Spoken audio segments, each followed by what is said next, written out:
Hey guys, എല്ലാവരും ഈദിന് ഡ്രസ്സൊക്കെ എടുത്തോ?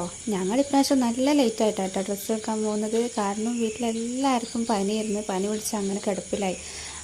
സാധാരണ ഞങ്ങൾ നേരത്തെ ഡ്രസ്സൊക്കെ എടുത്ത് വെക്കാറുണ്ട്. ഇപ്രാവശ്യം നല്ല ലേറ്റായിട്ടാട്ടോ ഡ്രസ്സ് എടുക്കുന്നത്.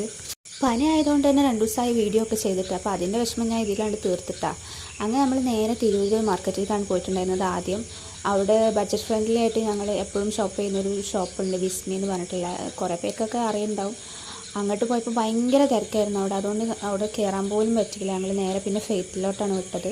ഫെയ്ത്ത് അതേപോലെ എല്ലാവർക്കും പരിചയമുള്ള ഒരു ഷോപ്പ് തന്നെയാണ്. നല്ല അടിപൊളി കളക്ഷൻസും കാര്യങ്ങളൊക്കെ. എൻ്റെ ഹസ്ബൻഡ് ഇവിടെയായിരുന്നു വർക്ക് ചെയ്തിട്ടുണ്ടായിരുന്നത്. അവിടെ നല്ല തിരക്കായിരുന്നു മറ്റ് ഷോപ്പിനേക്കാൾ അപേക്ഷിച്ച്. അങ്ങനെ പിന്നെ അവിടുന്ന് ഡ്രസ്സൊക്കെ എടുത്ത് ഞങ്ങൾ അങ്ങനെ പിന്നെ അവിടുന്ന് ഇറങ്ങി. ഞാനിങ്ങനെ റീൽസിലൊരു വീഡിയോ കണ്ടിട്ടുണ്ടായിരുന്നു. ഒരു കിലോ ഡ്രസ്സിന് 895 രൂപേൻ്റെ ഒരു സംഭവം. അപ്പോൾ അങ്ങോട്ടൊന്ന് പോയി ഒന്ന് ചെക്ക് ചെയ്യാൻ തോന്നി. അപ്പോൾ പോണ വഴിക്കന്നെയായിരുന്നത്. അപ്പോൾ അവിടെ ഒന്ന് കയറി നോക്കിയിട്ടുണ്ടായിരുന്നു കേട്ടോ.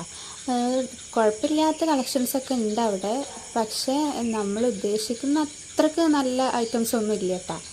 അങ്ങനെ പിന്നെ അവിടുന്ന് ഒരു 2 ടോപ്പൊക്കെ മേടിച്ചിട്ട് ഇറങ്ങി. മോനിക്കുള്ള ഡ്രസ്സ് എടുത്തിട്ടുണ്ടായിരുന്നില്ല. അപ്പോൾ അതിൻ്റെ തൊട്ടടുത്ത് തന്നെ മോനിക്കുള്ള ഡ്രസ്സ് ബേബി കെയർ ഉണ്ടായിരുന്നു.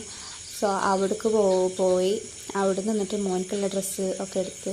അവന് നല്ല ഇതിലായിരുന്നു. അവനക്ക് നന്നായിട്ട് പനി പിടിച്ചിട്ടുണ്ടായിരുന്നു. പക്ഷെ എന്താ പറയുക, പനി വിട്ടെന്ന് കാണുമ്പോൾ ഭയങ്കര ഹാപ്പി ആയിട്ട് അവൻ അവൻ്റേതായിട്ടുള്ള ലോകത്ത് കളിച്ചുകൊണ്ടിരിക്കുകയായിരുന്നു.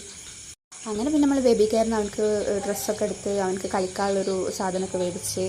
നല്ല ക്യൂട്ടായിട്ടുള്ള കുറേ ഐറ്റംസൊക്കെ ഉണ്ടായിരുന്നിട്ട് അവിടെ. ഞാനിങ്ങനെ കണ്ടപ്പോൾ കുറേ നോക്കിയിരുന്നു. അങ്ങനെ പിന്നെ നമ്മൾ അവിടുന്ന് ഇറങ്ങി ജസ്റ്റ് പുറത്ത് പോയിട്ടുണ്ടെന്നുണ്ടെങ്കിൽ എനിക്ക് ചായ മസ്റ്റാണ്. അപ്പം ഞങ്ങൾ എപ്പോഴും ചായ കുടിക്കുന്ന ഒരു സ്പോട്ടാണ് ഇട്ടത്. അപ്പോൾ ഇവിടെ കയറിയിട്ട് നമ്മൾ ചായയൊക്കെ കുടിച്ചിട്ടാണ് വീട്ടിലേക്ക് പോയത്. സത്യം പറഞ്ഞു കഴിഞ്ഞാൽ ഇപ്രാവശ്യത്തെ ഏതെങ്കിലും ഡ്രസ്സ് എടുക്കാൻ പറ്റുമോ എന്നൊക്കെ വിചാരിച്ചിട്ടുണ്ടായിരുന്നു ഞാൻ. പനിയായിരുന്നു വീട്ടിൽ ആയതുകൊണ്ട് തന്നെ. പക്ഷേ എന്തായാലും അത് എടുക്കാൻ പറ്റി. അൽഹംദുലില്ലാഹ് ഹൈറ്. അങ്ങനെ പിന്നെ നമ്മൾ ചായയൊക്കെ കുടിച്ച് ചില്ലായി വീട്ടിൽ പോയിട്ടാ. അപ്പം എന്തായാലും ഇത്രയേ ഉള്ളൂ. ബൈ.